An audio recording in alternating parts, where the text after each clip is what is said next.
Hola a todos, ¿cómo están? Espero que se encuentren muy bien. Bueno, el día de hoy vamos a hablar un poquito de líquidos biológicos, específicamente de lo que son los líquidos serosos, y vamos a hacer énfasis en lo que es el líquido pleural, líquido de ascitis y líquido pericárdico. Como siempre, la primera diapositiva está destinada a mostrar la bibliografía con la cual se realizó esta presentación. Y bueno, me pareció interesante comenzar la clase de hoy haciendo la diferencia entre lo que es un líquido biológico y lo que es un líquido seroso. Cuando hablamos de líquido biológico, hacemos referencia a todos los líquidos que están presentes en el cuerpo, desde la sangre, el líquido intersticial, que lo estudiamos cuando vimos equilibrio hidroelectrolítico, la linfa, líquido cefalorraquídeo y sinovial, que también ya tuvimos un teórico de estos, líquido peritoneal, pleural y pericárdico, que lo vamos a ver hoy por ser líquidos serosos, y también el líquido amniótico como líquido biológico. ¿Qué es un líquido seroso? Un líquido seroso es un líquido que facilita lo que es el movimiento de las membranas serosas. Las membranas serosas son una delgada capa de tejido que recubre y protege todo lo que es la cavidad interna del cuerpo y también protege a los órganos que se encuentran dentro de ellas. Estas membranas secretan un líquido seroso que actúa como lubricante. Esto es lo que nosotros denominamos líquido seroso. Acá yo les traigo un intento de simularles a ustedes lo que son las membranas serosas y dónde está el líquido seroso. ¿Qué cavidades en el cuerpo tenemos donde existen los líquidos serosos? La cavidad pleural, la cavidad peritoneal y la cavidad pericárdica. Acá yo les intento mostrar con un ejemplo lo que vendría a ser el líquido seroso que está en la cavidad pleural, que ahora nosotros lo vamos a llamar líquido pleural. ¿Qué pasa? Les traigo este dibujo porque me pareció bastante interesante poder ver cómo es que tenemos una membrana que se pega a lo que es el órgano, por eso se llama membrana visceral. Entonces acá tenemos el órgano sin ninguna membrana serosa. Lo primero que tenemos es como una hoja, ¿tá? Que ustedes ven que viene desde medial hacia lateral, que de alguna manera se pega al órgano, dándole el nombre de membrana serosa visceral, hace como un repliegue y luego se pega a lo que es la caja torácica, dando lo que es la hoja parietal. Si nosotros tuviéramos la oportunidad de abrir esto, la hoja parietal de la visceral, nos encontraríamos que dentro de ella, para que de alguna manera en la inspiración o expiración estas hojas tengan una facilidad, cuando nosotros abrimos esto en forma de libro, nos vamos a encontrar que acá tenemos el líquido que en condiciones normales uno no puede extraer, o sea, no podría extraer ningún tipo de cantidad de mililitros, porque justamente el líquido que hay acá es el mínimo necesario para que estas dos hojas puedan de alguna manera deslizarse sin ningún rozamiento. Cuando tenemos un derrame, lo que sucede es que esta cavidad que es virtual, que no existe, por mucho líquido, lo que sucede es que se hace real y aparece lo que es, en este caso puntual, el derrame pleural, que lo que se hace es un drenaje y este es el líquido que nosotros después nos va a llegar al laboratorio. Esto, para hacer lo que es un drenaje pleural, quiero que quede claro que no se abre el tórax del paciente así en forma de libro, ¿no? Esto es un dibujo esquemático para que ustedes vean que es dónde están las hojas. Voy de vuelta para atrás, voy de vuelta para atrás, tenemos la visceral, tenemos el repliegue, me forma lo que es la parietal y dentro de ellas es que nosotros tenemos el líquido. Les muestro esto a modo de ejemplo, no crean que al paciente se le abre el pecho así, tipo hoja de libro, para poder sacarle el líquido pleural. Esto es simplemente un esquema para que ustedes entiendan a modo más visual, más esquemático, dónde es que están estos líquidos y obviamente por el medio, o sea, se van a obtener por punción.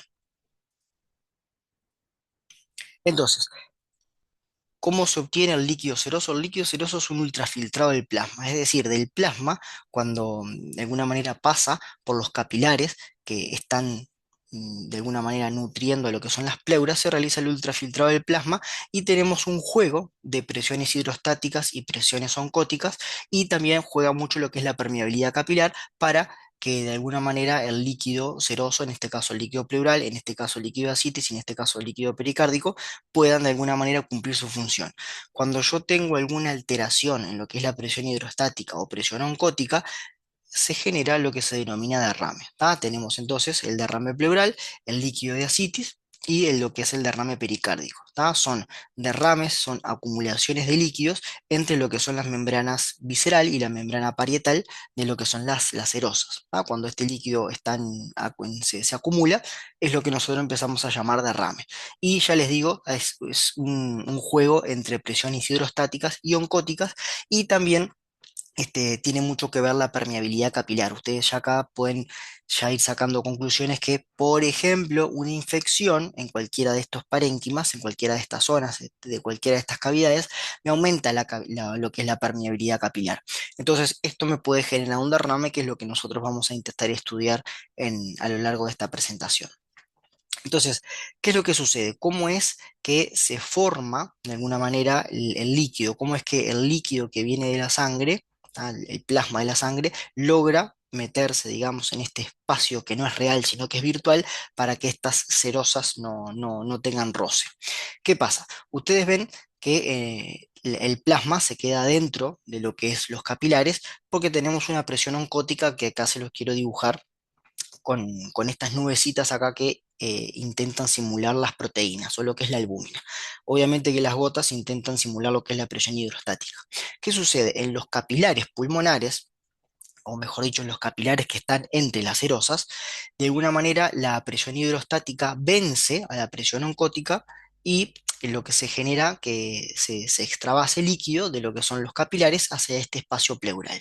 ¿Qué sucede? Después la albúmina, si yo saco agua de lo que es el capilar, el agua baja y la concentración de proteínas en este otro extremo tendería a aumentar, ¿verdad? Porque bueno, yo si tengo mucha agua acá o si tengo agua y saco agua del medio, la concentración de las proteínas aumenta. ¿Qué pasa? La albúmina, que antes estaba acá, sigue recorriendo hacia el extremo del capilar. ¿Y qué es lo que sucede? Nosotros sabemos que el agua siempre se va a mover de un lugar de menor concentración a uno de mayor concentración. ¿Tá? Es como que están siendo movida de alguna manera por la presión oncótica, que es un determinante de la presión osmótica. Entonces, ¿qué pasa? En este extremo del capilar, como esta agua salió hacia lo que es el espacio pleural, de alguna manera hace que la concentración de albúmina en este extremo y en este otro extremo estén como en más, digamos. Lo que es el espacio pleural, la concentración de analitos es mucho menor, es por eso que el agua, como les pongo acá, se mueve de un lugar de menor concentración a uno de mayor. Entonces, ¿qué es lo que hace el agua? Vuelve nuevamente a los capilares para seguir su camino. Como aumenta el agua en lo que es el capilar, la concentración de albúmina tendería a disminuir, pero como lo que sale de agua hacia el espacio pleural es la misma cantidad de la que entra, es como que estas fórmulas quedarían niveladas y no hay ni una concentración de albúmina ni un descenso de la albúmina, sino que en realidad la albúmina quedaría normal. Esto es lo que pasa cuando uno lo ve más rápido. Vean que la presión hidrostática lo que termina haciendo es llenando lo que es este espacio pleural de líquido, y cuando llega al final del capilar se encuentra como que tiene más concentración de albúmina y se mueve, como les decía, el agua de un lugar de menor concentración a un lugar de mayor concentración. Esto es el ciclo normal, donde ustedes ven que juegan dos presiones, la presión hidrostática y lo que es la presión oncótica dadas por las proteínas. Cualquier problema que yo tenga, que me mueva la presión hidrostática o haga que la presión oncótica disminuya, voy a tener problemas en este juego de presiones, y eso me puede generar un derrame, que es lo que vamos a empezar a estudiar ahora. Por ejemplo, ¿qué causas de derrames serosos conocemos? Vamos a intentar explicar cada una de ellas con estos dibujitos acá. La primera, una de las causas de derrame pleural, es la insuficiencia cardíaca congestiva. ¿Qué es lo que pasa? Acá tenemos un corazón que normalmente, en condiciones normales, el ventrículo izquierdo tiene una fracción de eyección mayor al 50%. ¿Qué significa esto? Que de todo el líquido, de todos los mililitros que el ventrículo izquierdo tiene, para poder eyecta aproximadamente el de 50 o 60%. Siempre se queda con un remanente para de alguna manera mantener el ventrículo izquierdo abierto, para que después, cuando llegue la sangre desde la aurícula, el ventrículo no sea más difícil de abrir. ¿Qué sucede? Cuando yo tengo de alguna manera una necrosis, un infarto, esta FEBI, que era de 50, puede llegar incluso a ser hasta menos de 40, ¿tá? 20, 15 puede ser la fracción de eyección. Es decir, que se eyecta menos de lo normal. ¿Dónde queda el remanente de líquido? Bueno, muchas veces lo que sucede es que el líquido comienza a acumularse en el ventrículo izquierdo. Lo primero que pasa es pasar a lo que es la aurícula izquierda, y en la aurícula izquierda le están llegando, como ustedes ven acá, las venas pulmonares. Y de las venas pulmonares todo el líquido comienza a irse hacia el pulmón. Esto satura a todos los capilares y ¿qué es lo que termina pasando? Termina pasando que este líquido acá, que ustedes ven con demasiadas gotas, es la presión hidrostática, ¿ah? Que de alguna manera termina ganando la batalla y generando lo que es el derrame. Ustedes ven que acá no hay proteínas, no hay ninguna lesión de lo que es la barrera, ¿tá? Sino que hay un aumento de la presión hidrostática retrógrada que de alguna manera le gana a la presión oncótica y bueno, se genera lo que es el derrame. Pero lo que quiero hacer énfasis acá es que este es un derrame donde ustedes ven que proteínas no tenemos o si tenemos, tenemos muy poquitas en lo que es el derrame, y no vamos a encontrar ningún tipo de células ni leucocitos que nos pongan la pista de que esto pueda ser por una infección. Entonces, lo que es la insuficiencia cardíaca congestiva, tenemos un derrame porque hay un aumento de la presión hidrostática. ¿Qué es lo que pasa en la cirrosis? ¿Qué es lo que pasa en la desnutrición y en el síndrome nefrótico? En estas tres enfermedades yo lo que tengo es un déficit de albúmina. La cirrosis, porque bueno, el hígado enfermo no la puede sintetizar en las concentraciones adecuadas. La desnutrición es porque no tengo los aminoácidos justamente para sintetizar proteínas. Y el síndrome nefrótico es porque yo tengo un agujero en el riñón donde estoy perdiendo muchísima albúmina. ¿Qué consecuencias tiene esto? Tengo una disminución de la presión oncótica, tengo menos albúmina. ¿Vieron que acá les dibujé una nubecita y acá dos nubecitas que intentan de alguna manera simbolizar lo que es la presión oncótica? ¿Qué es lo que pasa? Pasa exactamente lo mismo. Tengo un derrame, pero esta vez porque tengo un déficit en lo que es la presión oncótica, dada por estas enfermedades que tengo acá. Ustedes ven que en este derrame tampoco tengo proteínas, no tengo leucocitos, ¿tá? Es un líquido que como es presión hidrostática, tiende a ser límpido, claro, no tiene por qué estar turbio, porque acá en realidad no tengo células, sino lo que tengo es un exceso de líquido. Insisto, la insuficiencia cardíaca congestiva es por un aumento de la presión hidrostática y en este caso es porque yo tengo una disminución de la presión oncótica, en estos tres casos que tengo acá. ¿Qué sucede cuando hablamos de las infecciones? Vamos a imaginarnos que estos son diplos gram positivos, que se puede ser tranquilamente el Streptococcus pneumoniae. Entonces, ¿qué pasa? Esto acá me genera lo que es una infección. Cuando hay una infección, de alguna manera tengo una alteración en lo que es el endotelio, aumenta lo que es la permeabilidad. ¿Para qué? Para que pasen las defensas, para que pasen leucocitos, linfocitos, bueno, las células del sistema inmune necesarias para combatir a estos patógenos. A su vez, como yo tengo una lesión en lo que es el capilar, dada por el aumento de la permeabilidad de varias citoquinas que andan a la vuelta, también este endotelio se destruye porque, bueno, pasan leucocitos y acá se da como una batalla, ¿no? Muchas citoquinas, muchas enzimas proteolíticas y demás. Entonces, toda esta destrucción que se da en el capilar hace que no solo pasen leucocitos, sino que también pase ¿quién? Proteínas y pase líquido. Entonces, vamos a tener también un derrame, pero ustedes ven que acá las características del derrame ya es otro color. ¿Por qué? ¿Por qué tiende a ser como más blanco? Por la cantidad de glóbulos blancos que puedo llegar a tener. Vamos a ver que también cuando hagamos la dosificación en este derrame, vamos a ver que tenemos proteínas también, porque bueno, se rompió todo lo que es el endotelio y esto hace que los leucocitos y las proteínas de alguna manera la podamos encontrar en el derrame.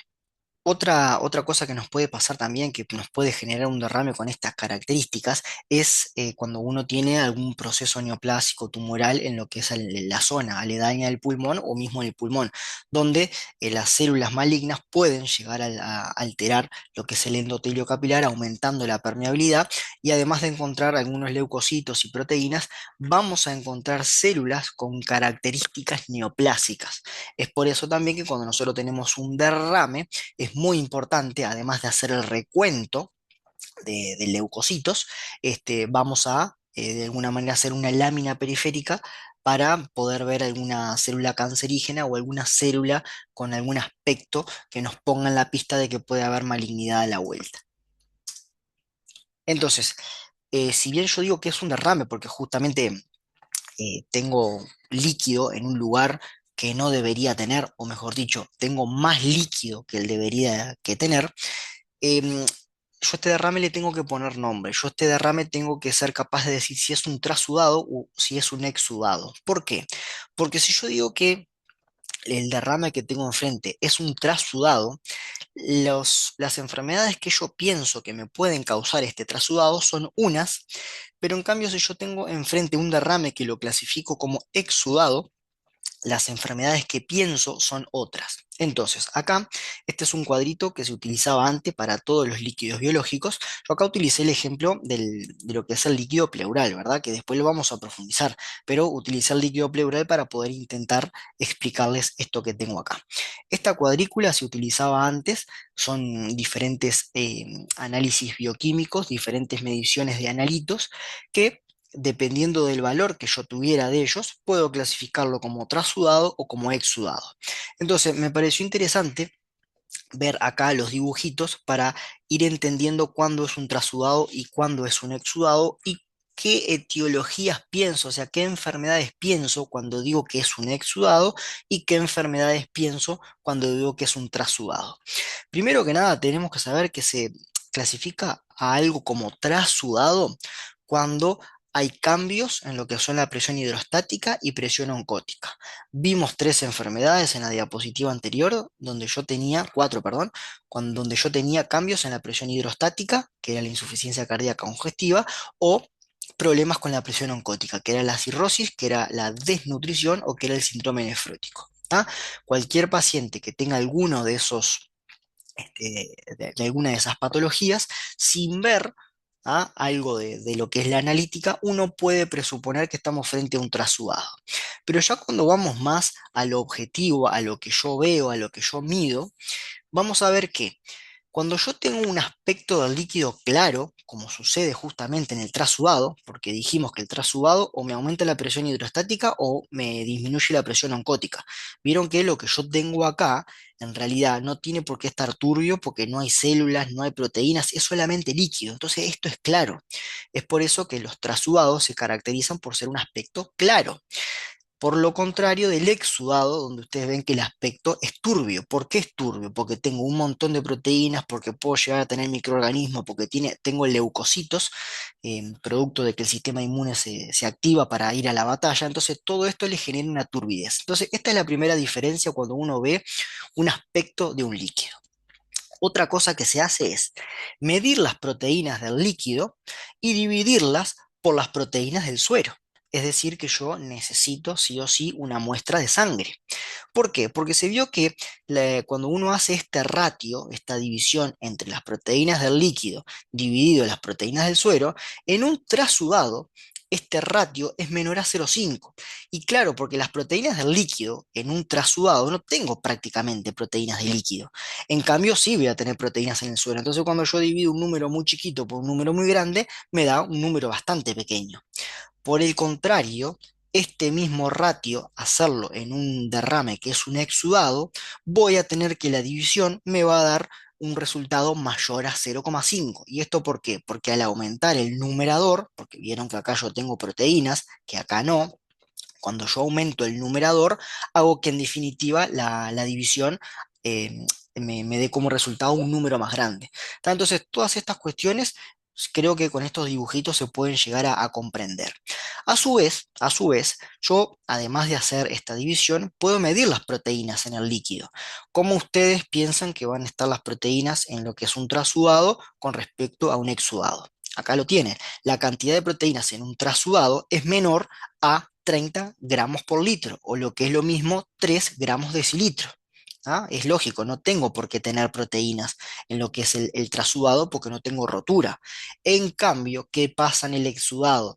Donde tengo quizás el sistema inmune activo, donde tengo citoquinas, donde tengo diferentes enzimas que em, rompen todo en pos de defender al organismo. Claramente pasa todas las proteínas que pueden llegar a pasar del capilar y cuando yo las mido voy a tener un valor bastante elevado de proteínas en un exudado cuando lo comparo con un trasudado. A su vez, también así como existe un ratio de proteínas líquido y proteínas en el suero, hay un ratio de LDH en el líquido y LDH en el suero.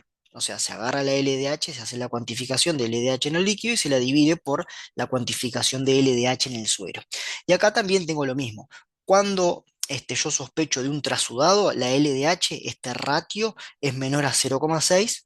Por el contrario, cuando yo sospecho de un exudado, es mayor a 0,6. ¿Por qué se mide la LDH? Bueno, acá les dejo la explicación. La LDH aumenta, está en todos lados, es una enzima ubicua, esta ya lo vimos en un par de teóricos, incluso el de enzimas, es una enzima ubicua que está en todos lados.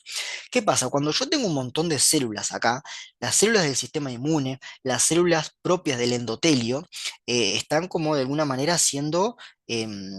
están soportando una batalla, ¿no? Están siendo atacadas, están como sufriendo daños colaterales. Entonces, la necrosis de las células del propio parénquima hace que se libere el LDH, porque está en el citoplasma y de alguna manera, si la célula se rompe, todo se libera acá. A su vez, cuando hay un aumento de lo que es la permeabilidad del vaso y a su vez cuando hay citoquinas inflamatorias, la LDH en el medio también aumenta. ¿Tá? ¿Y qué pasa? Nosotros tenemos pequeñas concentraciones de LDH en la sangre producto de el propio recambio celular, que claramente si yo tengo un agujero acá que me comunica el capilar con el espacio pleural, también la LDH viene y se mete para acá. ¿Tá? Entonces, la LDH es de alguna manera un marcador bastante fiable de lo que es la actividad metabólica que hay en este espacio pleural. No es nada sistémico, sino que es algo local, porque acá hay células muertas, porque acá los leucocitos están dando batalla, todas las citoquinas también hace que la LDH aumenta, todas las células endoteliales que están sufriendo daños colaterales se rompen, mueren, necrosis y vuelcan todo su contenido a lo que es el espacio pleural, y yo la encuentro cuando hago la punción del líquido pleural en este caso, y cuando hago la dosificación de LDH acá y la divido por la LDH en lo que es la sangre, voy a tener que ese ratio es mayor a 0,6. Por el contrario, en lo que es el trasudado, como ustedes se darán cuenta, no tengo ninguna actividad metabólica, no tengo ninguna batalla acá. Es por ende que este ratio es menor a 0,6. También otra cosa que se hace, insisto, esto es líquido pleural que ahora lo vamos a profundizar. Tomé el líquido pleural para explicar de alguna manera esta cuadrícula y después, a medida de que pasen estas presentaciones, vamos a ver que para el líquido pleural específicamente no tomamos todo esto, lo que yo les voy a nombrar ahora, sino que se toman dos o tres cositas nomás. Pero para que ustedes vean cómo se hacía antes y correlacionarlos con lo que estamos viendo. También en lo que son los líquidos biológicos, atentos que no digo líquido pleural, digo líquidos biológicos, de alguna manera se puede utilizar el recuento de leucocitos. ¿Por qué? Porque se ha visto que en líquidos donde el recuento es menor a 1000 células por microlitro, estamos hablando de un trasudado.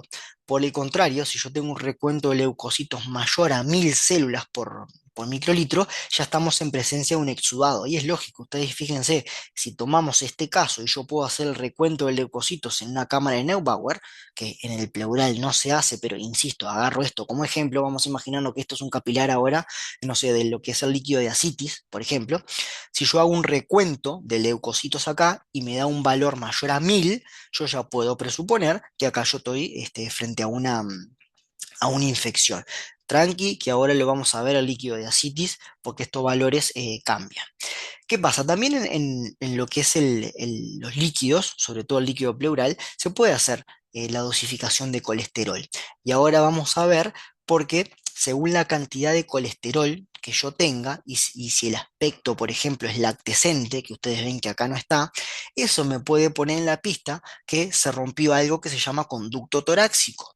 ¿Tá? Que por el conducto torácico pasa por lo que es el mediastino, y si se rompe por traumatismos o si se bloquea, disminuye la luz por neoplasias y demás, la linfa, que es justamente lo que lleva el conducto torácico, la linfa es muy rica en lo que son los kilomicrones.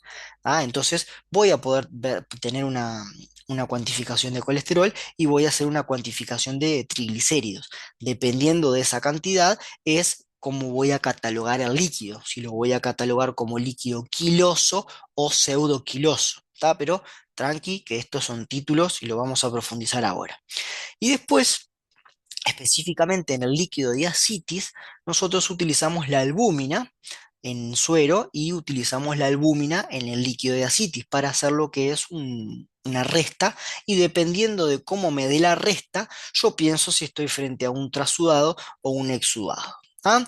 Pero bueno, me parece interesante por lo menos detenernos todo este tiempo en esta cuadrícula para que ustedes vean cómo se ve bioquímicamente un trasudado, para que vean cuándo pienso en un trasudado y cuándo pienso en un exudado. Un exudado claramente, por todas estas características y por todo lo que yo les estoy mostrando, un exudado, cuando yo digo que un derrame es un exudado, estoy diciendo que puedo llegar a estar enfrente a una infección, porque la infección justamente es lo que me genera todo lo que yo estoy midiendo. Todos estos parámetros alterados me los explica una infección. Entonces, el trasudado normalmente es bilateral. ¿Tá? En caso de líquido pleural, por ejemplo, es normal que un trasudado sea en los dos pulmones. Los exudados, si seguimos en líquido pleural, normalmente es unilateral, porque uno, si tiene una neumonía bacteriana, ¿no? Un exudado, em, normalmente es de un pulmón solo. ¿Tá? Es raro encontrar una neumonía bacteriana bilateral. ¿Y cómo le pongo? Como les pongo acá, la clasificación de los derrames en trasudado o exudado ayuda y orienta lo que es la etiología. Y lo que es el análisis bioquímico, esto que ustedes ven acá, me ayuda a poder clasificarlo. Entonces, ¿cómo se estudian los líquidos biológicos? Lo que yo voy a nombrar acá ahora vale para el líquido pleural, para el líquido de ascitis y para el líquido pericárdico. Después, si hay algo más que agregar en algún líquido, lo vamos a mencionar. Pero siempre, como ya vimos en líquido cefalorraquídeo y en líquido sinovial, arrancamos con un examen físico o un examen macro. ¿Qué es lo que vamos a hacer? Antes de centrifugar la muestra, nosotros nos llega el tubo al laboratorio y tenemos que ver cómo es el aspecto y cómo es el color. Y acá les dejo las opciones. Puede estar límpido, ligeramente turbio o turbio. Y sobre todo en lo que es el líquido pleural, está bueno si tiene coágulo de fibrina. Es decir, si yo intento homogeneizar este líquido no se mueve. De alguna manera, como se movería libremente. Si tiene fibrina, vamos a ver que yo pongo esta tapa boca abajo y el líquido como que le cuesta fluir, ¿tá? Porque tiene un coágulo de fibrina que justamente hace que el líquido esté como coagulado, por decirlo de alguna manera, y no le permita moverse de un lado para el otro. ¿Por qué se destaca el coágulo de fibrina en el líquido pleural? Porque es como de peor pronóstico. Es decir, si a mí ya me coaguló acá, yo puedo presuponer que ya los factores de la coagulación pasaron acá, entonces puedo pensar que el daño es más grande. A su vez tengo que decir el color, que eso lo voy a observar, voy a decir si es amarillo, si es citrino, si es marrón, si es hemático, en fin, el color que le toque. Dicho esto, después de hacer este estudio macro, lo que yo le voy a hacer va a ser llevarlo a la centrífuga y de la centrífuga lo que yo voy a obtener es un sobrenadante y es un sedimento. ¿Qué es lo que yo debo hacer? También voy a tomar el sobrenadante y voy a decir cómo está el aspecto. ¿Va a estar limpio, ligeramente turbio, turbio? ¿Sigue con el coágulo de fibrina o no sigue con el coágulo de fibrina? Y también voy a destacar el color. Vieron que estas opciones de aspecto y color son las mismas que tengo acá arriba en el precentrifugado. Pero ¿qué pasa? En el post centrifugado yo tengo lo que es un sedimento. Lógicamente, metí todo esto en la centrífuga y me quedó un sedimento, que yo lo debo destacar. ¿Cómo voy a destacar el sedimento? Si no hay nada, voy a poner nulo. Si ese, después voy a ver cuál es la relación que ocupa el botón del sedimento con respecto a lo que vendría a ser la circunferencia de la parte final del frasco. Entonces, si ese botón ocupa toda la circunferencia del final de este frasco, voy a decir que es abundante. Si ocupa apenitas un botón, apenitas, voy a decir que es escaso, obviamente que si no hay nada es nulo, y si no es escaso, o mejor dicho, si es más que escaso y menos que abundante, voy a poner regular. También voy a decir si es hemático o blanquecino, esto es si yo lo veo de color rojo o si lo veo de color blanco. Entonces las posibilidades son nulo, escaso hemático o escaso blanquecino, o puede pasar que vea escaso hemático o blanquecino, porque este sedimento de alguna manera puede tener leucocitos, que eso me pone en la pista de que sea blanquecino, y puede tener glóbulos rojos, y eso obviamente me doy cuenta porque el informe va a decir hemático. Entonces puede ser escaso hemático o blanquecino, o escaso hemático o blanquecino, regular o abundante hemático, o regular abundante blanquecino, o regular abundante hemático blanquecino. ¿Tá? Entonces estas son como las combinaciones que se nos pueden dar de este sedimento. Esto es lo que vendría a ser el examen físico. Después nosotros del sobrenadante, lo que vamos a hacer es el examen químico. ¿Tá? Hay ciertas cuestiones que yo voy a medir que me ponen en la pista para ver si esto es un exudado o es un trasudado. Y ustedes ya ven acá, en el cuadrito anterior, ustedes vieron que aparecían las proteínas totales, entonces claro que la tengo que cuantificar. Ustedes vieron que aparecía la LDH, entonces claro que la tengo que cuantificar, ¿tá? Para de alguna manera darle relación al cuadro que les mostré en la diapo anterior. A su vez, estos tres analitos, la glucosa y demás, proteínas totales y LDH, estos tres son comunes a lo que es líquido pericárdico, líquido pleural y líquido de ascitis. Pero si yo tengo un líquido pleural, además de estas tres cosas, le voy a hacer el pH, le voy a medir el pH, el lactato y el colesterol. Después vamos a ver por qué información nos da. Y si tengo un líquido de ascitis, además de estos tres analitos, voy a medirle la albúmina. ¿Tá? Esto me parece importante que lo puedan saber porque cada uno de estos analitos en determinado líquido me pone de verdad que en mucha pista para hilar más fino si es más un proceso infeccioso o un exudado, es lo mismo, o más un trasudado y ahí pienso en otra etiología. Entonces, del sobrenadante sacamos una muestrita para lo que es el examen químico.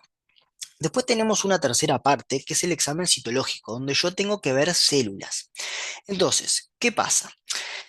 Este sedimento, ¿ah? Yo lo que voy a hacer es tomar una pequeña cantidad del sedimento y voy a hacer lo que es una lámina. ¿Ah? Esta lámina es la que yo después voy a ver al microscopio porque me puede dar información de ver cómo están esas células, a ver si hay células de origen, si son células de aspecto neoplásico, ver si hay linfocitos, ver si hay polimorfonucleares, ver cosas, pero no cuento nada cuando hago una lámina, porque yo para contar, cuando yo cuento leucocitos, los hago, el recuento lo hago en cámara de Neubauer. Cuando yo hago esta lámina, solamente puedo nombrar que hay leucocitos, que hay linfocitos, que hay células reactivas o que hay células de aspecto neoplásico. Es como, de alguna manera, una vista rápida de lo que es este sedimento.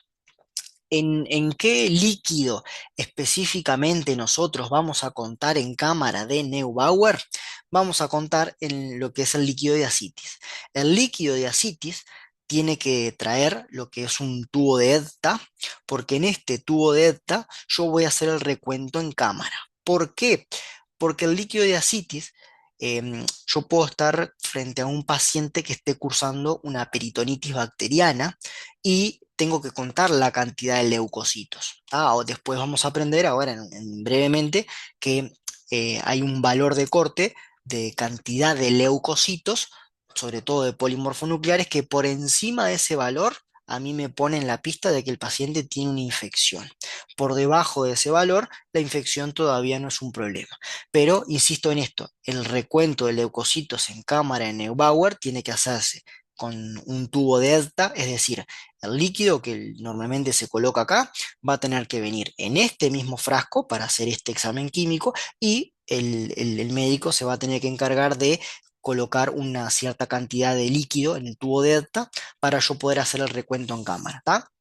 Entonces, esperen que les voy a mostrar esta animación acá para, para que vean nomás, porque bueno, ya que la puse, me gustaría que la vieran. ¿Tá? Entonces lo que yo voy a hacer, cuando viene el líquido de ascitis, voy a cargarlo acá, en lo que es la cámara de Neubauer, para realizar el recuento.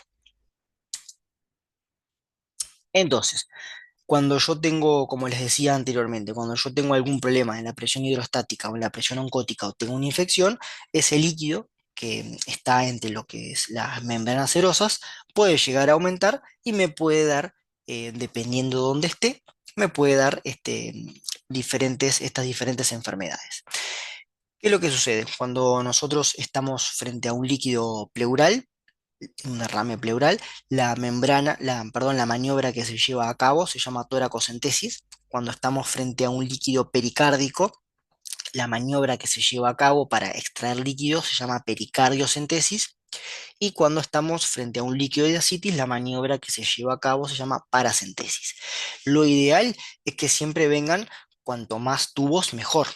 Pero bueno, muchas veces es difícil y uno hace lo que puede. ¿Por qué? Porque vamos a hacer el citoquímico, que es esto de medir lo que es la proteína, la glucosa, la LDH, otro va a ir para bacteriología y otro, de alguna manera, podemos reservarlo nosotros como testigo.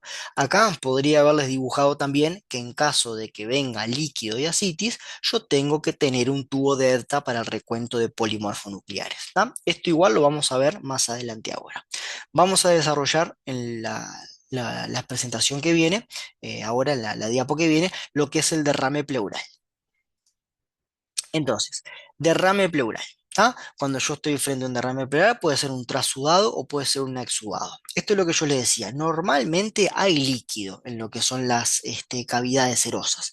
¿Por qué? Porque de alguna manera me evita lo que es la fricción y lo que es vieron que el pulmón está continuamente en inspiración y en expiración moviéndose.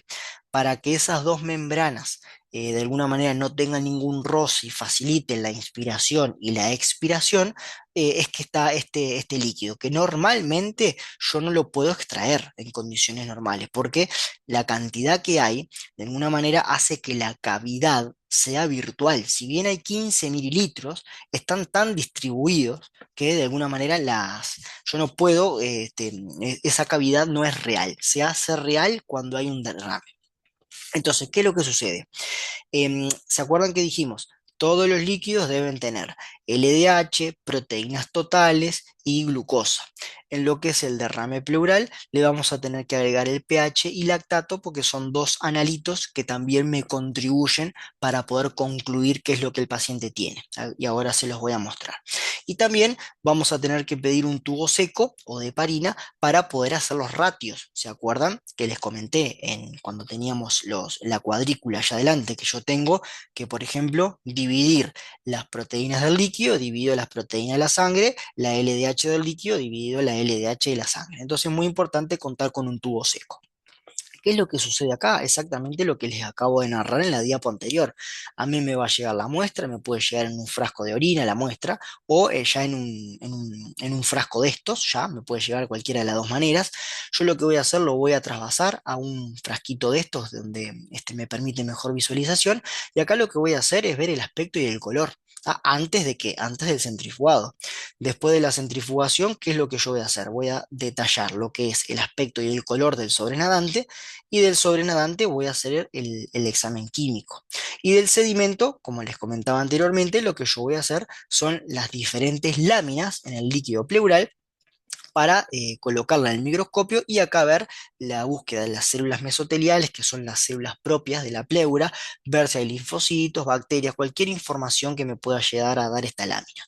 Insisto con esto, acá yo no hago ningún recuento. Nunca van a ver de una lámina, de una lámina de sedimento, nunca van a ver un número de linfocitos o de polimorfonucleares, nunca van a ver. Si llegan a ver un recuento por milímetro cúbico, es de cámara de Neubauer, que en estos tres líquidos, insisto con esto, en estos tres líquidos que vamos a aprender hoy, el único que recibe tubo de ERTA para hacer el recuento es el líquido de asitis. ¿Ah? Así que en el derrame pleural lo que tenemos es láminas para hacer un citológico donde vamos a buscar este tipo de células. Entonces, lo que nosotros acabamos de hacer, ya vieron que esto que parece mucha perolata y mucha cháchara, ya lo hicimos, ¿tá? Hicimos, detallamos el aspecto y el color del precentrifugado, detallamos el aspecto, el color y el sedimento del postcentrifugado y a su vez hicimos la lámina. ¿Tá? Esto lo acabamos de hacer en la diapo anterior. Esto que parece de verdad bastante largo, se hace en 30 segundos. ¿Tá? Es simplemente mirar y anotar, mirar y anotar, mirar y anotar. ¿Qué es lo que vamos a darle más bolilla ahora? A lo que es el examen químico, que, como les decía anteriormente, lo vamos a extraer del sobrenadante para poder colocarlo en el equipo automatizado y me dé estos parámetros, y como estamos en lo que es líquido pleural, vamos a poder medir también el pH, lactato y colesterol. Entonces, acá lo que yo les traigo es el resultado de lo que es un líquido pleural para que ustedes vean cómo es el informe. ¿Qué es lo que vamos a ver? Primero, esto es lo que ya estuvimos viendo. Tiene un aspecto inicial o un color inicial también, que esto es lo mismo decir que mencionar el aspecto y el color precentrifugado. Luego se centrifugó y ¿qué se destacó? El aspecto, acá estaría bueno que hubiese nombrado también el color postcentrifugado, pero que vemos que el aspecto inicial es un líquido turbio, o sea, acá tenemos que pensar que algo me está causando la turbidez. A su vez, el color que aparece es hemático, es un color rojo que generalmente, puede explicar lo que puede explicar esta turbidez. Cuando se centrifuga, se realiza la centrifugación, vemos que el aspecto del sobrenadante pasa a ser límpido. Y esto es lógico, porque si uno ve el sedimento, ¿qué es lo que va a haber? Abundante hemático, es decir, todo lo que vendría a ser el final del frasco, lo que es la circunferencia, cuando uno mira el frasco de abajo, cuando dice abundante, es que toda esa circunferencia está ocupada de un color rojo, que es justamente el botón hemático gigante que queda al final. Por eso es que acá dice abundante hemático. Cuando nosotros vamos a ver lo que es el examen químico propiamente dicho, acá nosotros tenemos los analitos que vamos a cuantificar, que ya lo estuvimos viendo, y vamos a hablar del pH, el lactato y del colesterol. Cosas interesantes para ir mencionando. Primero que nada, cuando hablamos de la concentración de glucosa es muy importante observarla porque me habla del consumo que puede haber en ese líquido pleural. Normalmente el líquido pleural tiene un valor de glucosa similar al plasma. Es por eso que está bueno, al igual que el líquido cefalorraquídeo, tener un valor de glicemia para yo poder compararlo con la glucosa de lo que es el líquido. Si ese valor de glucosa está ampliamente disminuido, uno puede presuponer que hay un consumo bastante importante. ¿Y quién está consumiendo? Por supuesto que si pensamos en una infección, lo que son los microorganismos y todos los leucocitos van a consumir glucosa. Entonces puede explicarme este valor disminuido. A su vez, tenemos las proteínas totales. Nosotros habíamos dicho, acá se los dejo, que las proteínas totales normalmente clasificaban como trasudados si era el menor de 30 gramos por litro. Acá ustedes ven que está levemente aumentado porque tienen 30,1, tampoco es la gran cosa, tampoco nos sirve mucho. La LDH tiene un capítulo particular porque la LDH normalmente tiene que tener un valor en el líquido que sea menor a los 2/3 del límite superior del valor de referencia. ¿Qué es esto? Se los voy a explicar acá abajo con un dibujito. Vamos a hacer así. Acá te dice que el valor normal, o yo les digo que vamos a poner el valor normal de lo que es la LDH, tiene que ser igual a menor de los 2/3 de lo que es el límite superior de la normalidad de lo que es la LDH en suero. ¿Qué significa esto? El valor normal, o mejor dicho, el límite superior de la normalidad de la LDH en suero, normalmente anda en 300, entre 300 y 250 unidades internacionales. Dependiendo del equipo automatizado y del laboratorio donde ustedes estén trabajando, es si utilizan 250 o 300, perdón. ¿Qué pasa? Cuando uno hace los 2/3 partes de esto, tenemos que las 2/3 partes de lo que es 300 es aproximadamente, le estoy sacando la cuenta acá para no decirle cualquier disparate, dividido 3, dividido 3, tenemos que es 200, o sea que 200 por acá, y los 2/3, cuando utilizamos el límite superior de 250, los 2/3 son 166. ¿Qué les quiero mencionar con esto? Que dependiendo de la metodología que nosotros tengamos en nuestro laboratorio, como límite superior del valor de referencia de la LDH en suero, nosotros decimos que la LDH en lo que es el líquido pleural va a estar aumentada cuando supere los 2/3 de ese límite superior, que puede ser 200 o que puede ser 166.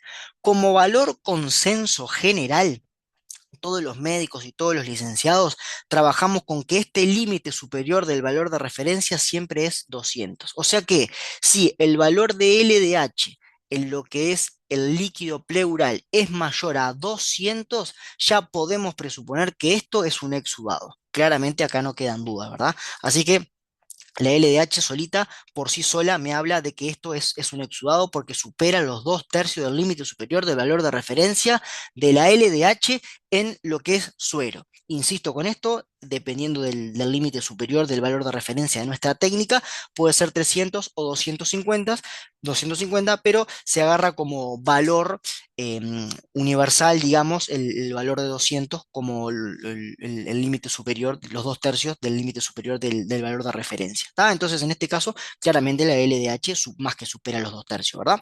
¿Qué más tenemos acá? Tenemos el colesterol. ¿Por qué se mide el colesterol? También se pueden medir los triglicéridos. Ahora yo les voy a mostrar una fotito más adelante donde van a ver que el conducto torácico, que es un conducto que lleva linfa desde todo lo que es la parte de miembros inferiores y demás hacia lo que es la circulación sistémica, el conducto torácico pasa por lo que es el mediastino y cualquier golpe, cualquier proceso neoplásico que de alguna manera me obstruya la luz, de alguna manera puede generarme un derrame, ¿tá? Y ese derrame ser un derrame quiloso. Pero para decir si es un derrame quiloso o pseudoquiloso, se utilizan más que nada los triglicéridos, porque por el conducto torácico va la linfa. Por la linfa lo que más va son los kilomicrones.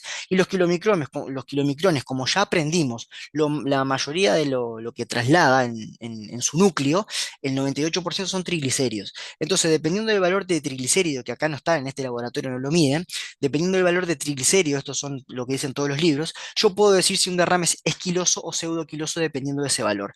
En cuanto a la terapéutica, o sea, no me da mucha información si es quiloso o pseudoquiloso porque el tratamiento es el mismo. Pero bueno, a nivel de laboratorio tenemos como esta disquisición que utilizamos un valor de corte utilizando triglicéridos para decir si ese derrame es quiloso o pseudoquiloso.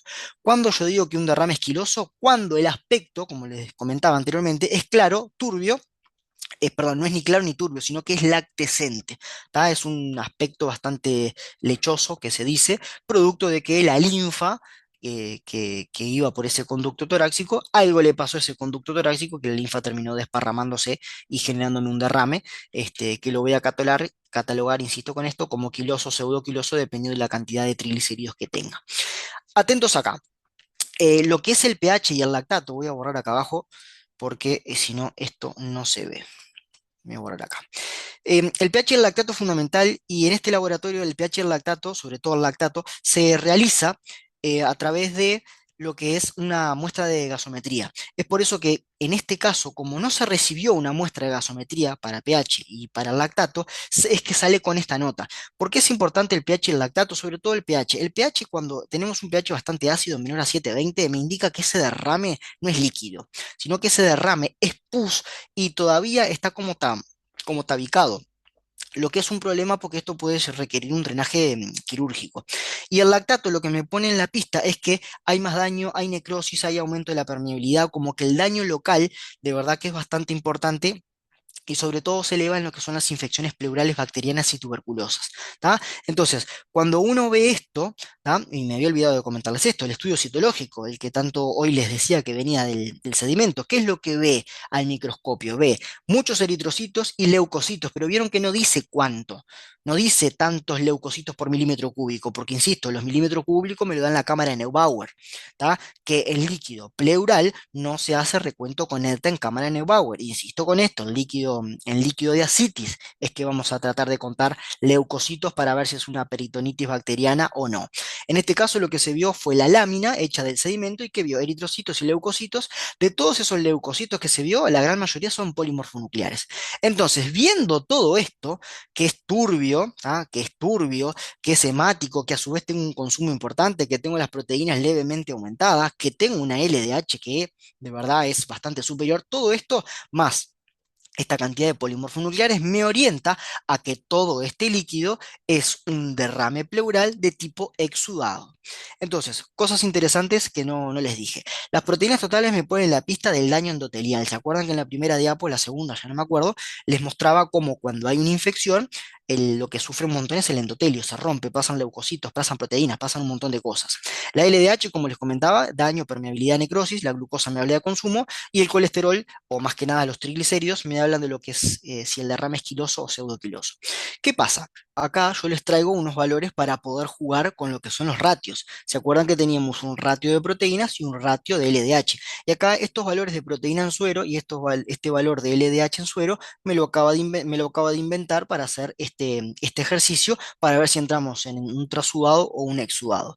Acá les doy que el valor de proteínas en suero es de 5 gramos decilitro. ¿Y qué pasa? Cuando hacemos el ratio de proteínas en el líquido dividido las proteínas en el suero, vamos a ver que tenemos un ratio de 0,6. Cuando em, ese valor supera los 0,5, estamos hablando de que es un exudado. ¿Ah?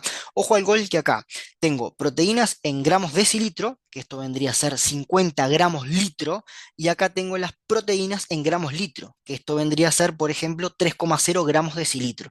Les digo esto porque capaz que se pueden hacer los cálculos y claramente son números totalmente distintos cuando utilizamos unidades distintas, por eso capaz que el ratio no les daba.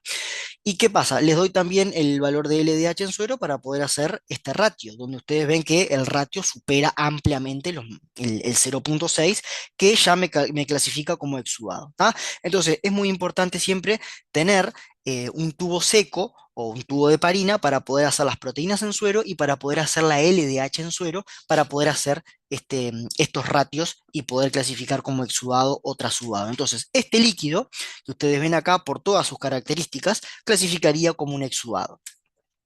Exudado a punto de partida de una infección. ¿Qué pasa?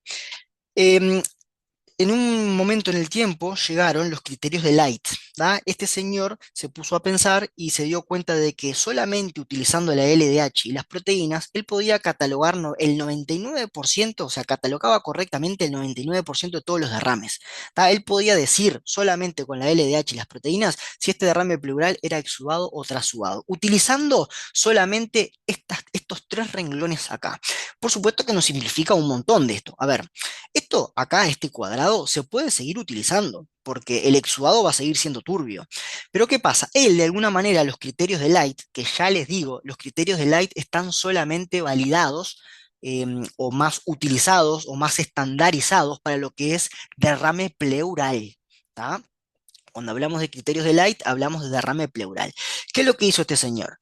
Utilizando solamente la LDH y las proteínas, él catalogaba correctamente si era un derrame de tipo exudado o de tipo trasudado. Teniendo en cuenta esto que les voy a leer acá. La relación, que ya la aprendimos, esto lo mantiene. O sea que ustedes ven que acá esto se mantiene. Se mantiene la relación de LDH, la división de la LDH del derrame sobre la división de la LDH plasmática. Esto se mantiene. ¿Qué es lo que le agrega a él? Lo que yo les comenté en la diapo anterior.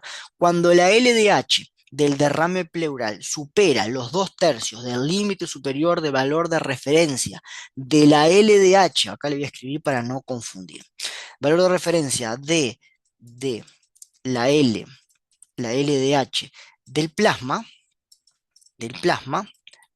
es cuando supera la LDH del derrame pleural, los 2/3 del límite superior de referencia de la la LDH del plasma, estamos en condiciones de decir que estamos frente a un derrame que clasifica como exudado. Él decía que si el derrame que tengo enfrente cumple una o más de estas condiciones, nosotros estamos en condiciones, valga la redundancia, de decir que estamos enfrente a un exudado. Y este mismo ejemplo lo vamos a hacer con los criterios de Light. ¿Qué dijimos? La relación de proteínas de derrame pleural tiene que ser, para que sea un exudado, mayor a 0,5. ¿Y cuánto me dio? 0,6. Ya cumplió uno. Ya si quiero no me fijo más nada, porque ya cumplió uno. Vamos a seguir haciendo el ejercicio. La relación de la LDH debe ser mayor a 0,6 para que sea exudado. ¿Cuánto me dio? 17. Ya está.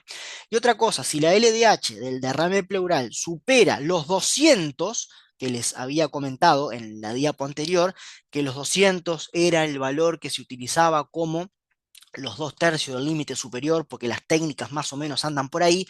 Si la LDH de RM supera los 200, acá claramente los recontra supera, también estamos hablando de que estamos enfrente a un exudado. Entonces, si no tengo ganas de hacer ratios, me fijo simplemente la LDH. Si la LDH es mayor a 200, ya puedo decir que estoy frente a un líquido pleural y ese derrame pleural, mejor dicho, estoy frente a un derrame pleural que es un exudado porque ya cumple uno de los criterios de Light, que es este último acá abajo. Entonces, les había comentado del colesterol, de los triglicéridos y demás, que está bajo el título de estudios complementarios. ¿Qué sucede? Esto que ustedes ven en verde acá es el conducto torácico. Cuando hay algún traumatismo o cuando hay quizás alguna tumoración o alguna neoplasia que de alguna manera me obstruya en algún nivel de lo que es el conducto torácico, todo lo que está dentro, que es la linfa, puede trasvasarse y yo cuando hago la punción, bueno, el médico cuando hace la punción, la toracocentesis, de alguna manera puede llegar a obtener líquido, que es un líquido de aspecto lechoso, como yo les comentaba hoy, que tiene un aspecto lechoso o lactescente. ¿Y qué pasa? ¿Qué es lo que sucede? En esta linfa, como yo les comentaba, Por esta linfa vienen subiendo todos los kilomicrones que se sintetizaron en el intestino. ¿Tá? Entonces, ¿qué pasa? ¿Dónde se va a volcar en este conducto torácico? Va a venir acá, va a ser como un callado y va a venir a la vena subclavia izquierda, acá donde se va a drenar para que de alguna manera vaya al resto del cuerpo.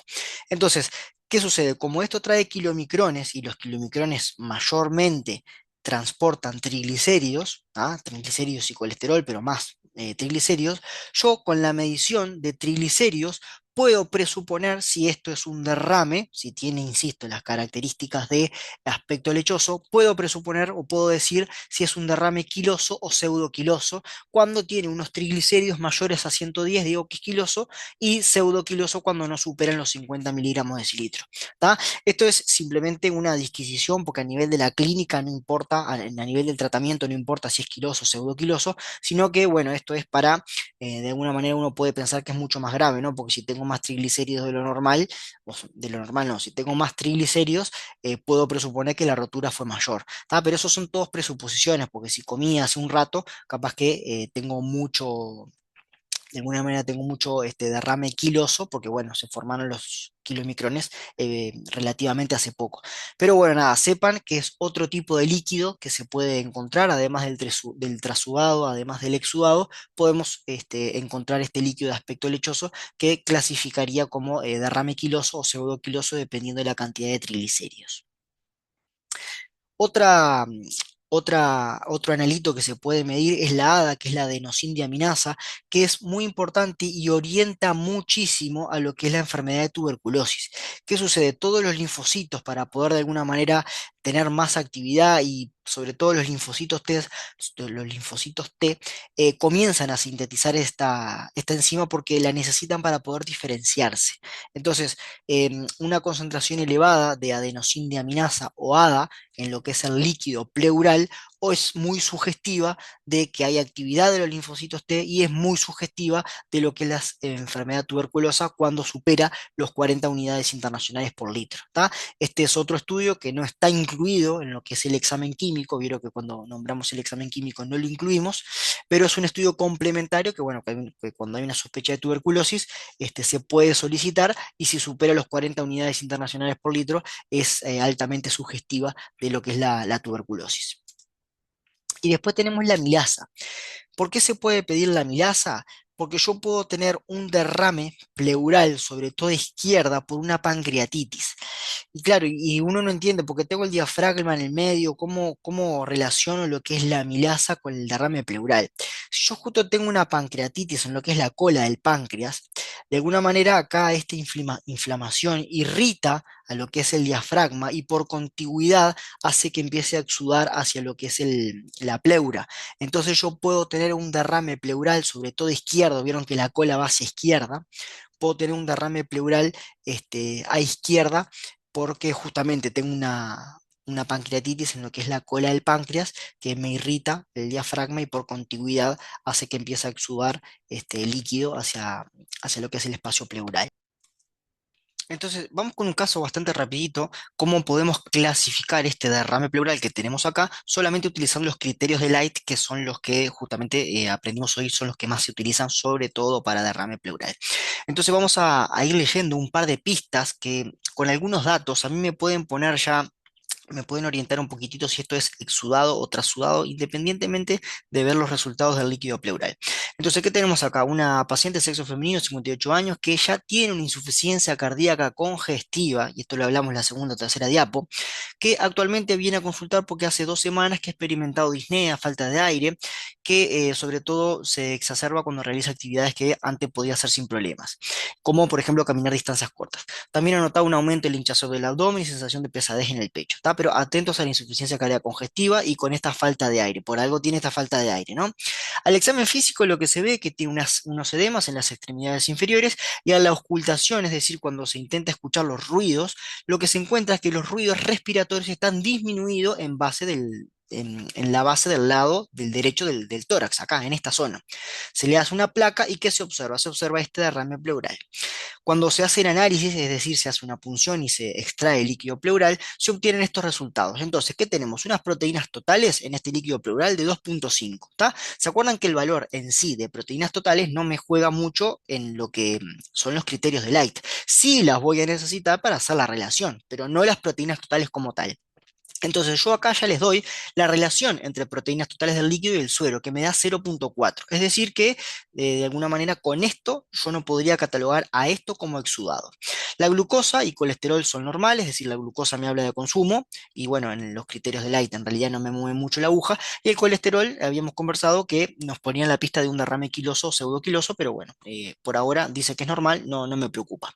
La LDH, tenemos la LDH en lo que es el suero y tenemos la LDH en lo que es el líquido. Cuando yo hago el ratio me da menor a 0,6, o sea, me da 0,4. Tampoco me sirve porque este renglón de alguna manera dice que para catalogar este derrame como exudado tengo que tener una relación de LDH derrame plasma mayor a 0,6. ¿Cuánto tengo? 0,4.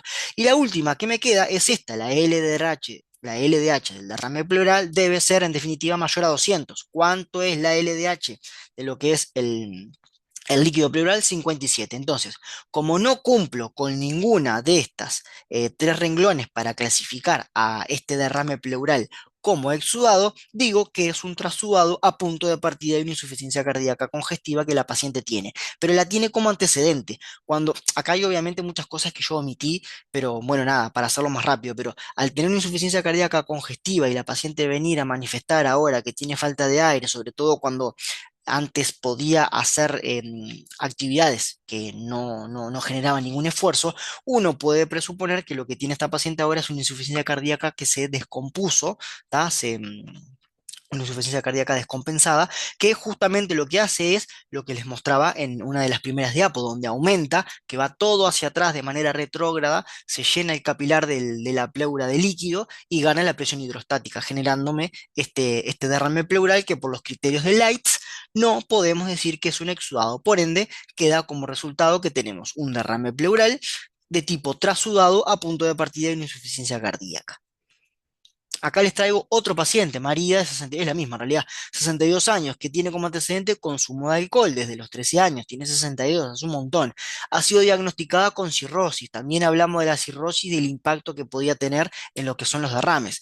Viene porque tiene dificultad para respirar, lógicamente, y ha notado que su abdomen está más hinchado recientemente, menciona que tenía un aumento de la hinchazón de sus piernas. El examen físico revela una citis y en el tórax muestra una matidez a la percusión, es decir, cuando yo golpeo, donde dice en la base del lado izquierdo, y ruido respiratorio disminuido en dicha área. Cuando uno golpea acá, en vez de sonar timpánico, suena mate. Eso es señal de ocupación. Entonces, frente a una paciente que tiene una cirrosis por un consumo de oxígeno, un consumo de alcohol desde los 13 años, y a su vez tiene una dificultad respiratoria y el examen físico muestra una matidez, se le hace una placa que, ¿qué es lo que evidencia? Muestra un derrame pleural en lo que es todo este lado izquierdo.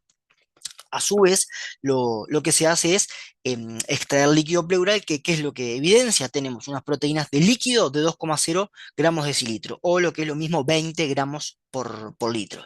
La relación es de 0,3, vieron que no cataloga para exudado. Les doy también la glucosa y el colesterol, que ya les dije que mucho no mueve la aguja, y les doy la LDH en lo que es el suero y lo que es la LDH en lo que es en líquido. Y le doy la relación, que tenemos que es menor a 0,6. ¿Por qué? Porque es 0,4. Entonces tampoco me sirve como este segundo renglón. Y la última, ¿cómo es la LDH del derrame pleural? ¿Es mayor a 200? Vamos a lo que es la LDH del derrame pleural y tenemos que vale 100. Entonces, claramente, este paciente no tiene un derrame pleural de tipo exudado. Lo que tiene es un trasudado a punto de partida de lo que es la cirrosis. No les di la concentración de albúmina, pero probablemente lo que tenga este paciente sea una disminución de la presión oncótica que hace que justamente se genere esta extravasación. Y cuando uno lo ve y los compara y compara estos resultados con los criterios de Light, claramente no es un exudado, sino que es un trasudado. Entonces, acá les traigo un cuadrito que me pareció bastante interesante, donde nos dice de alguna manera la utilidad o importancia de lo que son estas pruebas. La glucosa me habla más que nada de consumo. Y si hay consumo es porque hay alguna infección. ¿Tá? Voy a ir tachando acá lo más importante. La glucosa, principalmente infecciones. El lactato me habla de que hay un aumento en el metabolismo y es muy sugerente de infección bacteriana. Los triglicéridos, dijimos, rotura del conducto torácico, ¿tá? Derrames quilosos. El colesterol junto con los triglicéridos también, derrames pseudoquiloso o quiloso. Acá en realidad lo que más se mide es los triglicéridos, ¿tá? En lo que es el derrame pleural. Pero bueno, nada, siempre también tener en cuenta el colesterol. El pH, ¿por qué es importante el pH? Porque me habla de que puede estar loculado, ¿tá? Que puede estar tabicado cuando el pH es menor a 720. ¿Tá? Cuando el pH es menor a 720 es como que ese derrame de alguna manera puede ser bastante más importante y de peor pronóstico. Lo que es la adenosine me sirve en el diagnóstico de tuberculosis y lo que es la amilasa para lo que es la pancreatitis, más específicamente en lo que es la cola del páncreas, que ustedes ven que por contigüidad me irrita el diafragma y me da un derrame pleural izquierda. Esto puntualmente es todo lo que tendríamos que ver de toracocentesis. Ahora vamos a conversar un poquitito de lo que es la pericardiocentesis.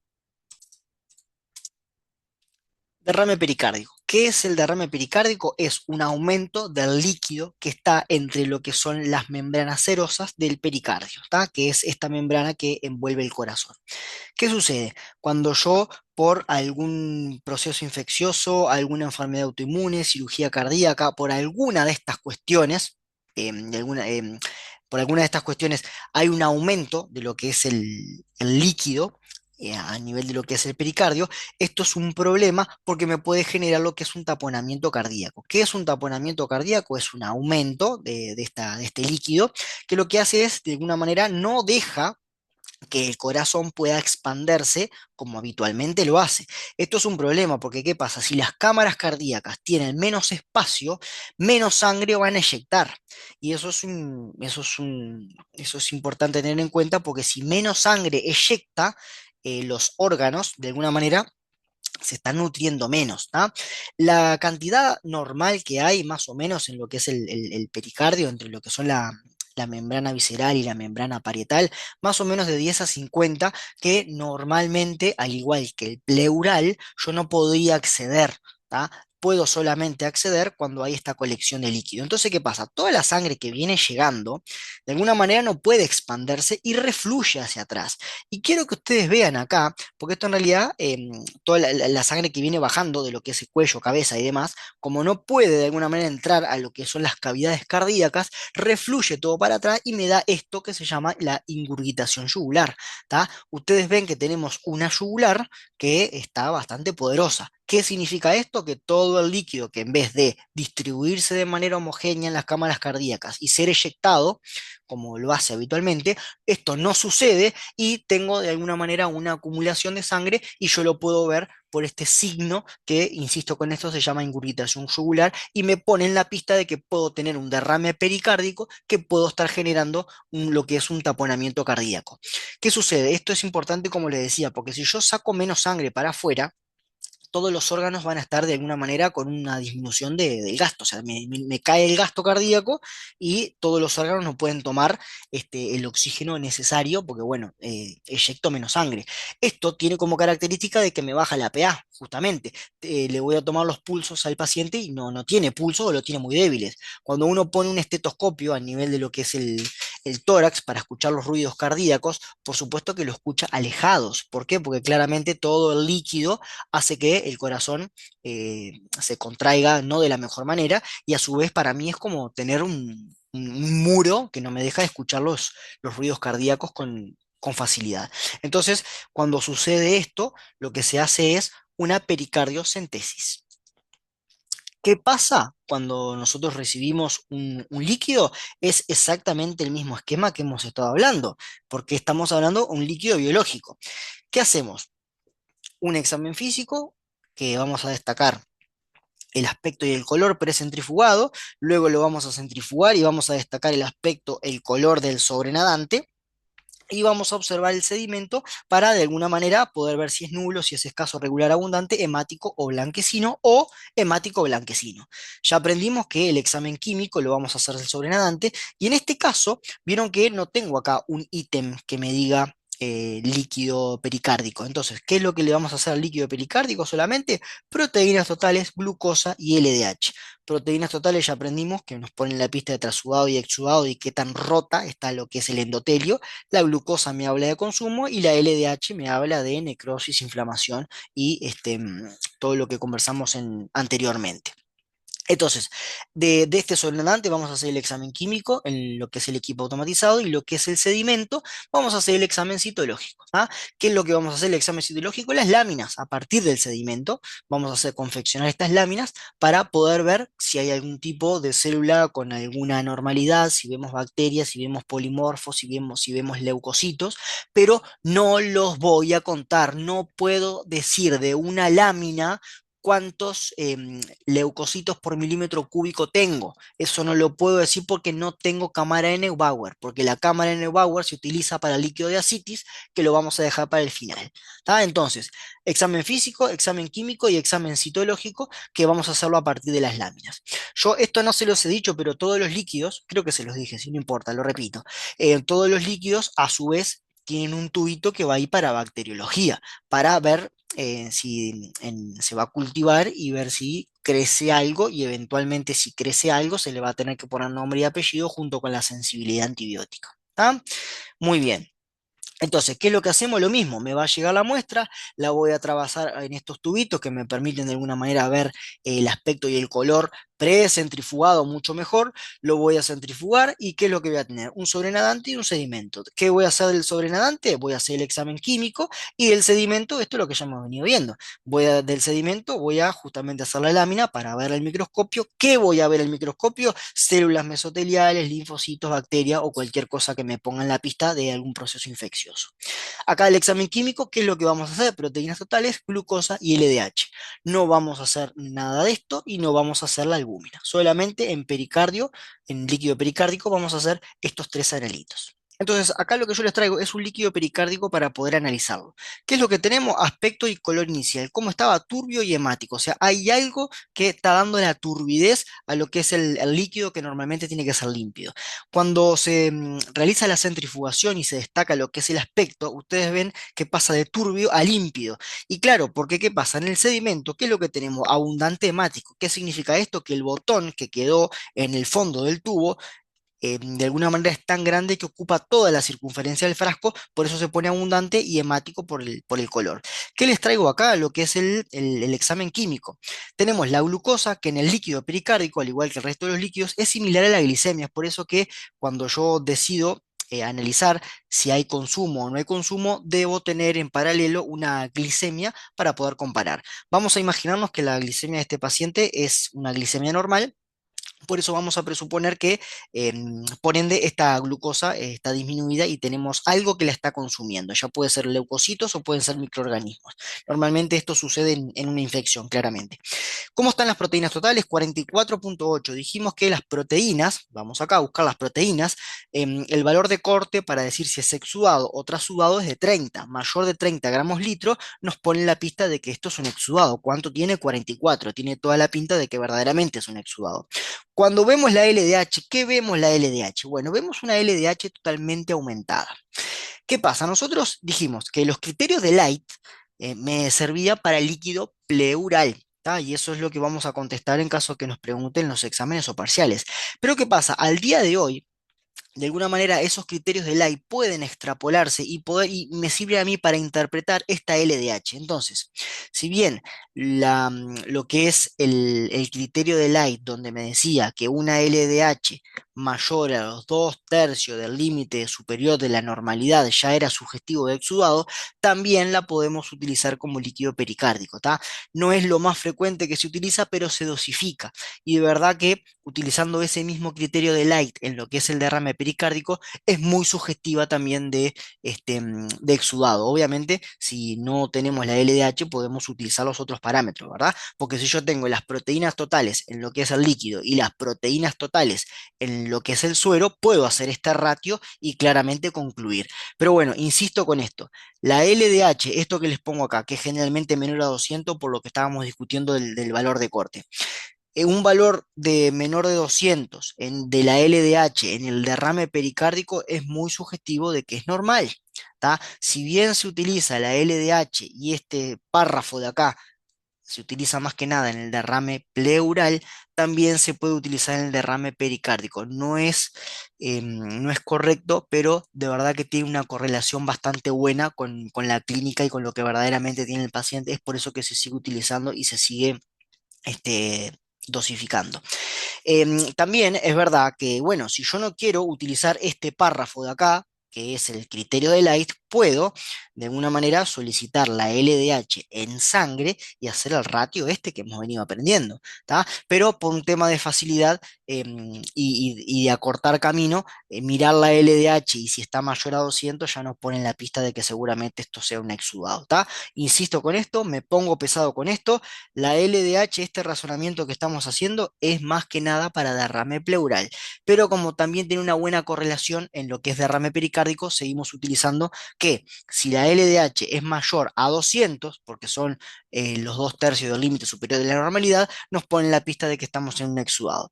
¿Tá? Y después lo que tenemos es el estudio citológico, que es la lámina periférica. Recuerden que en el derrame pericárdico yo no voy a tener una cámara de Neubauer ni un tubo de EDTA para poder contar las células, porque no tiene sentido, no se utiliza en el derrame pericárdico. Lo que sí vamos a ver acá, que es el estudio citológico, que ¿qué es lo que se observa? Se observan glóbulos rojos y se observan leucocitos, la mayoría polimorfinucleares neutrófilos. Entonces, cuando uno ve todo esto, ¿qué es lo que está orientativo? Tiene un aspecto inicial que es turbio, me voy para lo que es exudado. Tengo una glucosa que está disminuida por consumo. No tenemos la glicemia, pero yo les digo que es normal. Entonces, algo me la está consumiendo. Las proteínas totales, ¿cuánto están aumentadas? Mayor de 30. Tira para exudado. Cuando veo la LDH, ¿está?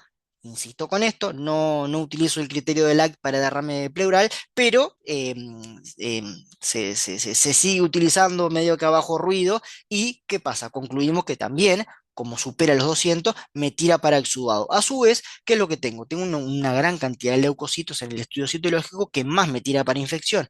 ¿Qué es lo que tengo acá? Como tengo un derrame pericárdico que es muy subjetivo de exudado y el exudado es por infección, tengo un resultado compatible con pericarditis infecciosa. Acá les traigo un caso. María Rodríguez, 52 años, tiene como antecedentes médicos una tuberculosis pulmonar que se trató hace 6 meses y una respuesta aparentemente adecuada. Actualmente tiene dolor torácico que se intensifica cuando respira y mejora cuando se inclina hacia adelante. Es algo muy interesante porque en la pericarditis infecciosa, cuando el paciente de alguna manera adopta una posición donde su frente está tocando las rodillas, eso se llama posición maometana, en la pericarditis el dolor mejora, es muy característico. A su vez tiene una falta de aire progresiva y fiebre, ¿tá? Que nos pone en la pista de algo infeccioso.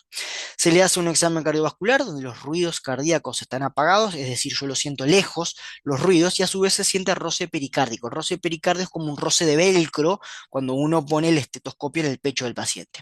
A su vez se le hace un electrocardiograma que tiene esta forma característica. Ustedes ven que tiene un segmento ST que tiene esta forma. No nos vamos a poner ahora a estudiar la forma del segmento ST, porque bueno, no quiero confundir con el infarto agudo de miocardio con elevación del ST, pero bueno, como intento mostrarles todo, vean que la morfología de este segmento no es la morfología normal, esto es muy sugestivo de pericarditis, y se le hace un ecocardiograma donde se ve un derrame pericárdico. De esto acá se realiza un estudio, se le hace una pericardiocentesis, donde ¿qué tenemos? Unas proteínas totales de 4,5, es decir, 45 gramos litro, o sea, ya está elevado porque dijimos que el valor normal es menor a 30, por lo menos para ser trasudado. Esto me pone en la pista de que ya estoy en un exudado. A su vez, tengo una lactato deshidrogenasa de 300, que dijimos que no se usa, pero lo vamos a utilizar para este caso. em, Tenemos que supera los 200, que era los 2/3 del límite superior de la normalidad, por ende me tira más para el sudado. La glucosa está relativamente baja si la comparamos, y yo les digo que tiene una glicemia normal, entonces tenemos dos, dos puntos acá, un punto de proteínas totales y otro punto para lo que es decir que esto es un exudado. A su vez tengo algo por consumo, que ahí algo me la está consumiendo, y tengo un cultivo donde justamente, y una tinción donde justamente me confirma que tengo Mycobacterium tuberculosis en lo que es el cultivo. Entonces lo que yo tengo acá es una pericarditis infecciosa a punto de partida de lo que es Mycobacterium tuberculosis. Recuerden que como antecedentes médicos esta paciente tuvo una tuberculosis pulmonar tratada hace 6 meses con una respuesta aparente, una respuesta aparentemente adecuada al tratamiento. Tal, lo que pudo haber pasado acá es que este tratamiento no se llevó a cabo correctamente por parte del paciente porque pudo haber abandonado el tratamiento y demás, y tiene como consecuencia una pericarditis infecciosa a punto de partida de Mycobacterium tuberculosis. Vamos a hablar ahora de lo que es el líquido de ascitis, que la punción para poder evacuar el líquido de ascitis se llama paracentesis. Vamos a hablar del líquido de ascitis, que es el último líquido, y terminamos este tema. Entonces, también, como cualquier líquido, ¿cuál es la función principal? Evitar lo que es la fricción y facilitar el movimiento de lo que son las membranas serosas que están en lo que es acá el peritoneo. ¿Qué sucede? Cuando, por supuesto, se acumula líquido, lo que tenemos es que el nombre que recibe cuando se acumula todo esto es el líquido de ascitis, que ustedes ven que tiene algo muy característico, que cuando se acumula bastante, son pacientes que vienen con abdomen globuloso, son pacientes que de alguna manera pueden referir falta de aire, porque claro, esto hace que el diafragma vaya más arriba, haciendo que como consecuencia no pueda de alguna manera los pulmones expandirse como normalmente lo hacen. También tenemos que saber que este líquido de ascitis, una de las causas más frecuentes es la cirrosis hepática, que vamos a ver ahora que la cirrosis hepática no es nada más ni nada menos que un trasudado por los cálculos que vamos a obtener, y van a ver que este líquido es puntualmente muy importante y debemos recibir el tubo de EDTA porque yo tengo que hacer el recuento de leucocitos polimorfonucleares que están adentro de este líquido. Porque si yo tengo más de un valor de polimorfonucleares que yo les voy a mencionar ahora, yo ya puedo presuponer que el paciente tiene una peritonitis, y por supuesto que esto debe ser corregido, debe ser tratado, porque si se deja su libre evolución, el paciente puede morir, lógicamente, ¿no? Entonces, los pacientes con cirrosis, cuando aparece el líquido de ascitis, de alguna manera es un signo de mal pronóstico de sobrevida. Los pacientes que tienen ascitis, la sobrevida a los 5 años, de verdad que es muy, muy baja, cuando tengo cirrosis y ahí comenzamos a tener el paciente comienza a tener líquidos de ascitis en lo que es el peritoneo. ¿Qué vamos a hacer? Lo mismo que hemos estado haciendo siempre. Vamos a hacer un examen físico con aspecto y color precentrifugado, vamos a hacer un aspecto, color y sedimento post-centrifugado. Aprendimos que del sobrenadante vamos a hacer el examen físico, vamos a tener que medir estos tres analitos. Ustedes ven que acá aparece lo que es la albúmina. ¿Tá? Vamos a tener que medir la albúmina porque vamos a tener que hacer un gradiente en lo que son los líquidos de ascitis. Del sedimento, ¿qué es lo que vamos a hacer? El examen citológico, vamos a hacer las láminas como aprendimos, y vamos a tener que hacer el recuento en cámara de Neubauer para poder ver qué cantidad de leucocitos polimorfonucleares tiene nuestro líquido de ascitis. Entonces, esto es más de lo mismo, son figuritas repetidas. Tenemos la muestra, la vamos a trasvasar, vamos a ver el aspecto y color, la vamos a centrifugar, vamos a hacer el aspecto y el color del sobrenadante, vamos a hacer lo que es el sedimento, como ya aprendimos, y de lo que es el sobrenadante vamos a hacer el examen químico. ¿Ah? Esto, como ya les digo, se va a ver en el microscopio para ver cualquier tipo de celularidad, células anormales que nos puedan poner en la pista de algún proceso neoplásico, linfocitos, bacterias, en fin, y el examen químico vamos a hacer proteínas totales, glucosa y LDH, que es común a todos los líquidos, y el líquido de ascitis vamos a hacer lo que es la dosificación de albúmina, y ahora les voy a contar por qué.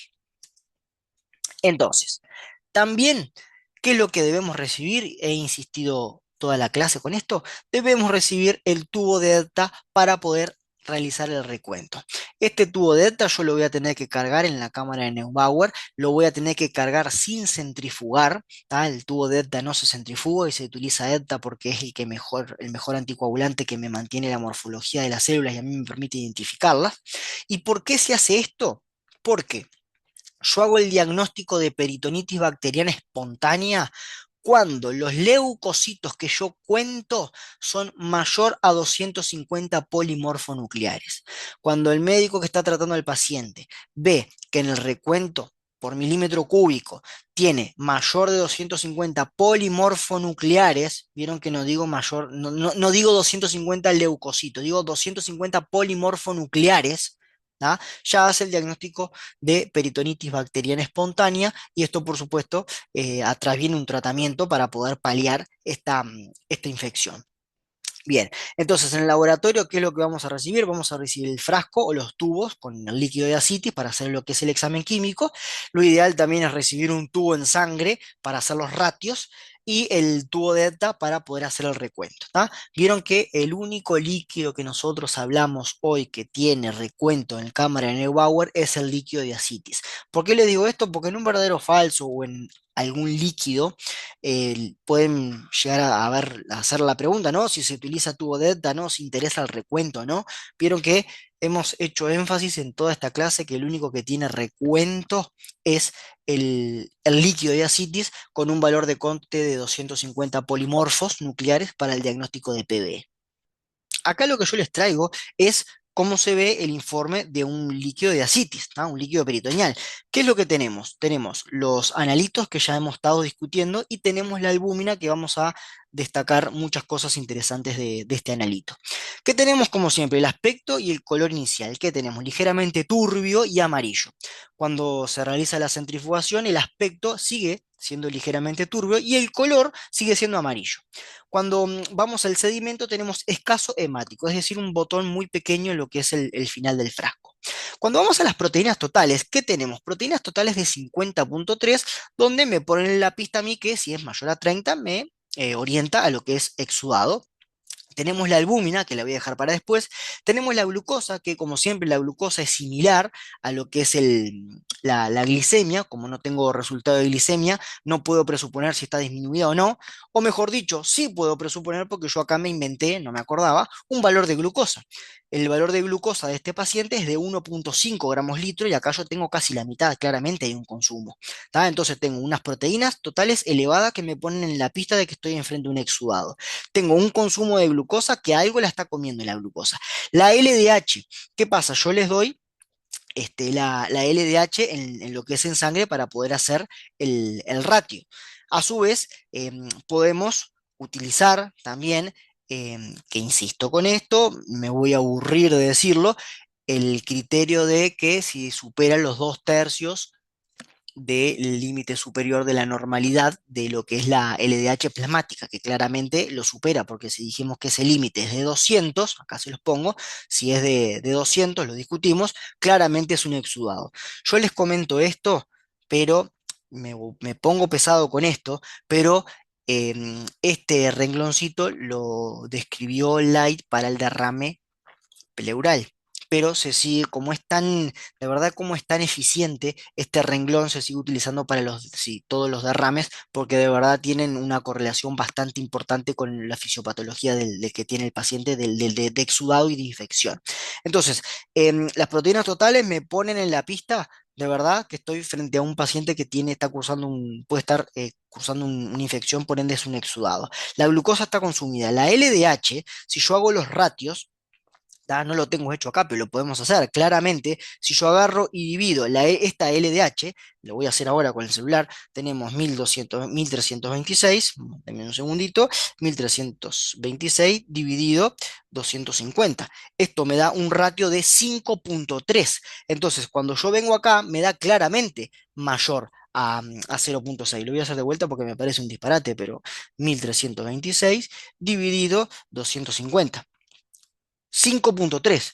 5.3 claramente es más grande que 0.6. Claramente, si no utilizo el renglón del criterio de Light modificado para acá, para derrame pleural, puedo hacer el ratio y claramente me da igualmente que es un exudado. ¿Qué más lo que tengo acá? Me da colesterol y triglicéridos, pero atentos acá. Ustedes ven que tengo un renglón que me dice recuento de leucocitos por milímetro cúbico. ¿Qué cuánto es? Esto es por cámara de Neubauer, porque, insisto, el líquido de asitis es el único que me va a llegar con tubo de EPTA para hacer el recuento. ¿Por qué? Porque un recuento de leucocitos, o mejor dicho, un recuento de polimorfonucleares mayor a 250, yo ya sé que el paciente tiene una peritonitis bacteriana. Entonces, ¿qué fue el recuento? 660 leucocitos totales, de los cuales la mitad, casi el 50%, son polimorfos. Es decir, que aproximadamente 330 son polimorfonucleares. Como claramente supera los 250 que yo necesito para diagnóstico de peritonitis bacteriana, este paciente puedo afirmar que lo que está cursando es un exudado, justamente porque tiene una infección, y lo confirmo por la cantidad de leucocitos. Este paciente tiene una peritonitis bacteriana espontánea que debe ser tratada con antibiótico. A su vez, me da la albúmina. Entonces, ¿qué pasa? Cuando hablamos de líquido de ascitis, ¿tá? Y me ponen una albúmina, es para algo. Existe un gradiente que se llama gradiente Gasa, que es el gradiente albúmina de suero menos la albúmina de la citis. Cuando yo agarro la albúmina del suero, en este caso, ¿dónde está la albúmina acá? 3.2, y le resto esta albúmina, vieron que los valores de referencia es lo mismo, acá me pone 24 gramos litro, que serían 2.4 gramos decilitro. ¿Tá? Ojo al gol con las unidades. Cuando yo resto la albúmina de lo que es el suero menos lo que es la albúmina de lo que es el líquido de asitis, obtengo un valor. En este caso el valor es 0.8. ¿Por qué? ¿Por qué? ¿Qué me dice este valor? Bueno, cuando el gradiente es mayor a 1,1, yo ya sé que el derrame es por hipertensión portal, que es trasudado y es por hipertensión portal, y ahora les voy a explicar qué es la hipertensión portal. Y cuando esta diferencia es menor a 1,1, como es ahora 0.8, sugiere que estamos frente a un exudado. ¿Vieron que yo con el gradiente gasa solamente ya puedo presuponer si es un trasudado o es un exudado? Si es un trasudado, probablemente la gran mayoría de los trasudados es por hipertensión portal, que ahora insisto, ya se las voy a contar, y si es menor a 1,1 me sugiere que estamos frente a un exudado. A su vez, viendo el estudio citológico y viendo el estudio del recuento de leucocitos, yo reconfirmo aún que estoy frente a un exudado a punto de partida de una infección, porque tengo casi 330 polimorfonucleares que superan ampliamente los 250 que yo necesito para decir que el paciente tiene una peritonitis bacteriana. Así que, o por un lado o por el otro, concluyo igualmente que el paciente tiene una infección. Insisto con esto. En el líquido de asitis, solamente mirando el valor de la albúmina en el líquido y albúmina en lo que es el suero, haciendo este gradiente, haciendo lo que es la diferencia entre la albúmina del suero. No pongan primero la albúmina de la asitis, lo que va primero es la albúmina del suero. Restándole la albúmina de la asitis, yo obtengo esta relación, obtengo esta diferencia y la tengo que comparar. Si es mayor a 1,1, me sugiere que es por hipertensión portal. Si es menor a 1,1, como en este caso, estamos frente a un exudado. Exudado, peritonitis bacteriana espontánea. Acá les traigo el GASA mayor a 1,1 y el GASA menor a 1,1. ¿Cuáles son lo que yo debo pensar cuando tengo el GASA, valga la redundancia, de mayor a 1,1? Lo principal que se utiliza el GASA es para hacer la diferencia entre lo que es exudado y trasudado. Y dentro de los trasudados lo que más sucede es que los mayores trasudados en líquido ascitis se dan por cirrosis hepática, por hipertensión portal, que yo les voy a explicar ahora qué es la hipertensión portal. Y el exudado se da cuando tenemos el GASA menor a 1,1 y me pone en la pista de peritonitis bacteriana espontánea. ¿Qué es la hipertensión portal? Nosotros tenemos el hígado acá que le llegan bastantes venas. Esta es lo que vendría a ser la vena porta. Acá tenemos las venas mesentéricas que confluyen y junto con la esplénica forman lo que es la porta que va a entrar en lo que es el hilio hepático. Cuando yo tengo alguna enfermedad en lo que es el hígado, que puede ser por alcohol, por virus, algo crónico que de alguna manera me genera fibrosis, me genera una resistencia acá, lo que sucede es que toda la sangre que viene por acá se encuentra juntamente con una resistencia. Entonces, ¿qué es lo que hace el cuerpo? Empieza a sintetizar óxido nítrico. ¿Está? ¿Por qué? Porque si sintetiza óxido nítrico, de alguna manera el óxido nítrico es un vasodilatador de toda esta zona acá. Pero ¿qué pasa? Es tanta la cantidad de óxido nítrico que tiene que generar para vencer esta resistencia, que lo que genera es que el vaso, que normalmente es así, el vaso crezca de tal manera por vasodilatación que parece que adentro hay menos líquido, pero en realidad no hay menos líquido, el líquido que hay adentro del vaso es el mismo, lo único que ahora tengo más vaso. Entonces, claro, parece que el líquido que hay es poco. Esto lo que genera es una hipovolemia relativa. El cuerpo, ¿qué es lo que piensa? Pucha, tengo menos líquido dentro de lo que son mis venas. Entonces, ¿qué pone? Bueno, si tengo menos líquido, vamos a poner algún sistema en marcha para reabsorber líquido. ¿Qué sistema se pone en marcha? El sistema renina-angiotensina-aldosterona. ¿Qué pasa esto? Se reabsorbe más líquido, más líquido, más líquido, más líquido. Entonces, claro, estas venas hacen que de alguna manera aumente la presión acá, porque este líquido de alguna manera por algún lado tiene que pasar. ¿Qué es lo que pasa? Aumenta acá esta presión, aumenta la presión hidrostática dentro de todos los sinusoides hepáticos, porque esto se sigue reabsorbiendo a nivel renal, agua, agua, acá sigue viniendo con más presión, con más presión, con más presión. ¿Y qué es lo que sucede? Hay tanta agua, todos los sinusoides hepáticos de alguna manera terminan saturándose porque tengo un montón de presión hidrostática. ¿Y qué es lo que sucede? Todo esto es como que no es muy académico lo que voy a decir, pero es como que empieza a gotear. ¿Tá? De alguna manera todo el líquido intersticial termina escapando, ¿tá? Y se termina filtrando por lo que es la superficie hepática y termina formando lo que es la citis. Entonces, cuando uno tiene una citis por hipertensión portal, que es esto que les acabo de mostrar, el GASA es mayor a 1,1. ¿Tá? Esa diferencia de lo que es el gradiente en suero con el gradiente de albúmina en lo que es el líquido de ascitis es mayor a 1,1. Entonces, si hacemos una ensuma, vamos a tener que el líquido pleural, el pericárdico y el líquido de ascitis, estos primeros cuatro renglones son iguales. Vamos a hacer un aspecto pre y postcentrifugado, un color pre y postcentrifugado. A su vez, después de que yo lo centrifugue, voy a tener un sedimento del cual voy a hacer las láminas. Después de ese sobrenadante, ¿qué es lo que voy a hacer? Voy a hacer el citoquímico, que para los tres, dijimos que para los tres tenemos que le vamos a hacer proteínas, LDH y glucosa, y dependiendo si estoy en líquido pleural, voy a agregarle pH, le voy a agregar lactato y le voy a agregar colesterol. Y si estoy en el líquido de ascitis, lo que le voy a agregar es la albúmina. ¿Qué les destaco acá? Que los criterios de Light son específicamente para el líquido pleural. Vieron que los criterios de Light de alguna manera toman unos pocos criterios de lo que es la cuadrícula que les mostré en la primera diapo o en la segunda diapo. Pero sepan que los criterios de Light se utilizan solo para el líquido pleural. Después, para lo que es líquido pericárdico y líquido de ascitis, nos podemos guiar tranquilamente por la cuadrícula, porque bueno, son los criterios que hoy están establecidos para ver si es un exudado o es un trasudado. Después, ¿qué es lo que pasa?